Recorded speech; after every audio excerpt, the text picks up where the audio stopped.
16ویں صدی کی بات ہے۔ دہلی کی گلیوں میں ایک نوجوان لڑکا رحمان رہتا تھا۔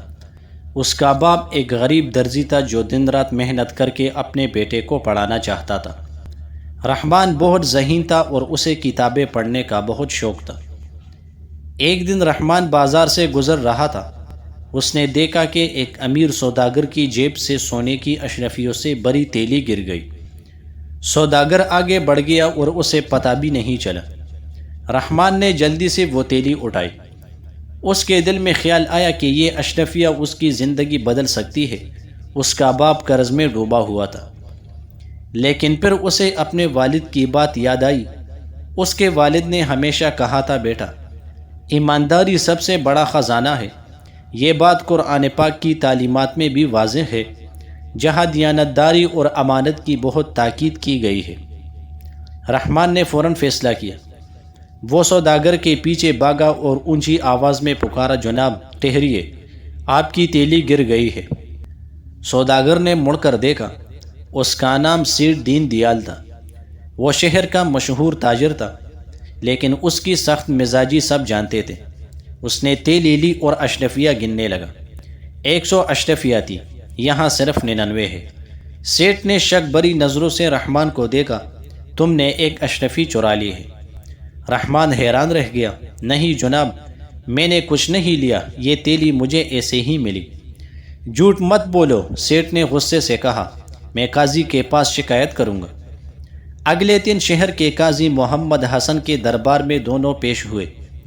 قاضی صاحب علم اور انصاف کے لیے مشہور تھے۔ وہ مثنوی معنوی اور گلستان سعدی جیسی کتابوں سے رہنمائی لیتے تھے۔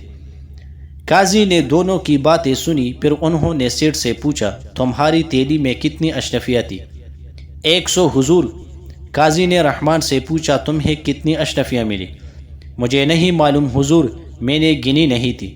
قاضی نے کچھ دیر سوچا، پھر انہوں نے فیصلہ سنایا، یہ تیلی سیٹھ کی نہیں ہو سکتی، کیونکہ سیٹھ کہتے ہیں کہ ان کی تیلی میں 100 اشرفیہ تھی، اس تیلی میں 99 ہے، لہٰذا یہ کسی اور کی تیلی ہے۔ جب اصل مالک ملے گا تو اسے واپس کر دی جائے گی۔ رحمان، یہ تیلی تمہارے پاس محفوظ رہے گی کیونکہ تم ایماندار ہو۔ سیٹھ ششدر رہ گیا۔ اس نے اپنی غلطی سمجھی۔ اس نے جھوٹ بولا تھا اور اب اسے سزا مل رہی تھی۔ کچھ دن بعد سیٹھ پھر قاضی کے پاس آیا۔ اس بار اس کی آنکھوں میں شرمندگی تھی۔ حضور، میں نے غلطی کی۔ سیٹھ نے سر جھکا کر کہا، میری تیلی میں 99 اشرفیہ ہی تھی۔ میں نے لالچ میں آ کر جھوٹ بول دیا تاکہ ایک اضافی اشرفی بھی مل جائے۔ مجھے معافی مانگنی ہے۔ قاضی نے کہا، سچائی آخر جیت جاتی ہے۔ شیخ سعدی نے گلستان میں لکھا ہے کہ جھوٹ کی عمر چند دن ہوتی ہے، لیکن سچ ہمیشہ قائم رہتا ہے۔ سیٹھ نے رحمان کی طرف دیکھا۔ معاف کر دو بیٹے، تمہاری ایمانداری نے مجھے شرمسار کیا، تمہارا انعام لو۔ اس نے رحمان کو 10 اشرفیہ دیے، لیکن کہانی یہی ختم نہیں ہوئی۔ رحمان نے وہ اشرفیہ لی اور اپنے باپ کے قرضے اتارے۔ باقی رقم سے اس نے کتابیں خریدی۔ وہ دن رات پڑھتا رہا۔ اس نے عربی، فارسی اور سنسکرت سیکھی۔ اس نے اکبر نامہ اور تاریخ فرشتہ جیسی تاریخی کتابیں پڑھی۔ کچھ سال بعد رحمان ایک عالم دین بن گیا۔ اس کی شہرت دور دور تک پھیل گئی۔ مغل بادشاہ اکبر کے دربار میں بھی اس کا ذکر ہوا۔ اکبر نے رحمان کو اپنے دربار میں بلایا۔ دربار میں پہنچ کر رحمان نے حیرت سے دیکھا کہ وہاں سیٹھ دین دیال بھی موجود تھے۔ سیٹھ اب بادشاہ کے خاص تاجروں میں سے تھے۔ بادشاہ اکبر نے کہا، رحمان، ہم نے تمہاری علمیت کے چرچے سنے ہیں۔ ہم چاہتے ہیں کہ تم ہمارے دربار میں مترجم کا کام کرو۔ رحمان نے عاجزی سے کہا، جہاں پناہ، میں ایک غریب درزی کا بیٹا ہوں، یہ عزت میرے لیے بہت بڑی ہے۔ اکبر نے مسکرا کر کہا، بیٹا، اصلیت انسان کے اعمال سے ہے، خاندان سے نہیں۔ ہمیں پتہ ہے کہ کیسے تم نے سچائی کا ساتھ دیا۔ سیٹھ دین دیال نے خود یہ واقعہ ہمیں سنایا ہے۔ سیٹھ آگے بڑھے، جہاں پناہ، اس دن رحمان نے مجھے زندگی کا سب سے بڑا سبق سکھایا۔ میں مالدار تھا لیکن لالچی۔ اس نے مجھے دکھایا کہ حقیقی دولت ایمانداری ہے۔ اس دن کے بعد میں نے اپنی زندگی بدل دی۔ میں نے غریبوں کی مدد شروع کی، مسجدیں اور مدرسے بنوائے۔ بادشاہ اکبر خوش ہوئے۔ یہ سچی تبدیلی ہے۔ قرآن میں بھی فرمایا گیا ہے کہ جو شخص توبہ کر لے اور نیک عمل کرے، اللہ اس کی غلطیوں کو نیکیوں سے بدل دیتا ہے۔ رحمان نے دربار میں اپنا کام شروع کیا۔ وہ مختلف زبانوں کی کتابوں کا ترجمہ کردہ۔ اکبر کے مشہور ترجمہ خانے میں رحمان کا بہت اہم کردار تھا۔ ایک دن رحمان دربار سے باہر نکل رہا تھا کہ اس نے ایک بوڑھے آدمی کو گرتے دیکھا۔ وہ فوراً دوڑا اور اسے سنبھالا۔ بوڑھا آدمی بیمار اور کمزور تھا۔ آپ کو کیا ہوا؟ رحمان نے پوچھا۔ بیٹا، میں بہت بیمار ہوں، کھانے کو کچھ نہیں ہے، میرا بیٹا مجھے چھوڑ کر چلا گیا۔ رحمان کا دل پسیج گیا۔ اس نے بوڑھے کو اپنے گھر لے جایا۔ اس نے اسے کھانا کھلایا اور آرام کرایا۔ پھر اس نے بادشاہ سے اجازت لے کر شاہی حکیم کو بلایا۔ بوڑھے کا علاج شروع ہوا۔ دھیرے دھیرے وہ صحت یاب ہونے لگا۔ ایک دن اس نے رحمان سے کہا، بیٹا، تم نے میری جان بچائی، میرے پاس دینے کو کچھ نہیں، لیکن میں تمہیں ایک قیمتی بات بتاتا ہوں۔ کیا بات ہے؟ رحمان نے پوچھا۔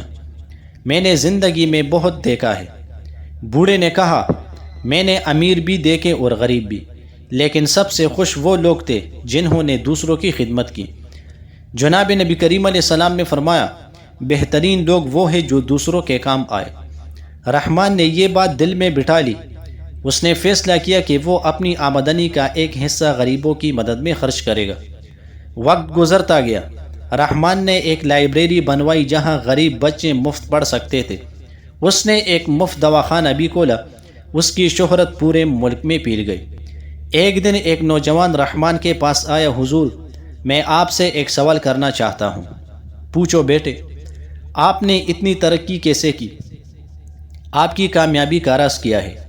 رحمان نے مسکرا کر کہا، بیٹے، کامیابی کا راز بہت آسان ہے۔ پہلے ہمیشہ سچ بولو، چاہے کتنا بھی مشکل ہو۔ دوسرے، محنت سے کبھی جی نہ چراؤ۔ تیسرے، دوسروں کی مدد کرو۔ اور سب سے اہم، اللہ پر بھروسہ رکھو۔ لیکن حضور، کیا آپ کو کبھی مشکلات نہیں آئی؟ بہت آئی بیٹے، رحمان نے کہا، لیکن میں نے کبھی ہمت نہیں ہاری۔ مولانا رومی نے مثنوی میں لکھا ہے کہ مشکلات ہمیں مضبوط بناتی ہے، کمزور نہیں کرتی۔ نوجوان خوش ہو کر چلا گیا۔ سالوں بعد جب رحمان بوڑھا ہو گیا تو اس نے اپنی یادیں لکھنا شروع کی۔ اس نے اپنی زندگی کے تجربات ایک کتاب میں جمع کیے۔ اس کتاب کا نام تھا سچائی کی راہ۔ اپنی کتاب میں اس نے لکھا، میری زندگی کا سب سے اہم دن وہ تھا جب میں نے ایک تیلی واپس کرنے کا فیصلہ کیا۔ اس ایک فیصلے نے میری پوری زندگی بدل دی۔ اگر میں نے اس دن بے ایمانی کی ہوتی تو آج کہاں ہوتا؟ رحمان کی کہانی نسل در نسل چلتی رہی۔ لوگ اس کی مثال دیتے۔ والدین اپنے بچوں کو رحمان کی کہانی سناتے اور کہتے، دیکھو بیٹے، ایمانداری کا پل کتنا میٹھا ہوتا ہے۔ آج بھی جب کوئی مشکل میں ہوتا ہے تو لوگ کہتے ہیں، رحمان کی طرح صبر کرو اور سچ کا ساتھ دو۔ یہ کہانی ہمیں سکھاتی ہے کہ سچائی اور ایمانداری کبھی ضائع نہیں جاتی، چاہے راستہ کتنا بھی مشکل ہو۔ اگر ہم نیک نیتی سے چلے تو کامیابی ضرور ملتی ہے۔ قرآن، حدیث، گلستان سعدی اور دیگر مقدس کتابوں میں یہی پیغام دیا گیا ہے۔ رحمان کی زندگی اس بات کا ثبوت ہے کہ اخلاق سب سے بڑی دولت ہے۔ دنیا کی تمام دولت ختم ہو سکتی ہے، لیکن نیک نام ہمیشہ رہتا ہے۔ یہ کہانی 16ویں صدی کی تاریخی کتابوں سے متاثر ہے، جہاں اکبر کے دور میں علم اور فن کو بہت فروغ ملا۔ اکبر نامہ ابو الفضل نے لکھی، جس میں اس دور کی تفصیلات موجود ہے۔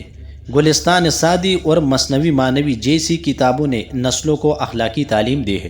یہ کہانی ہمیں یاد دلاتی ہے کہ چھوٹی چھوٹی ایمانداریاں بڑی کامیابیوں کی بنیاد بنتی ہے۔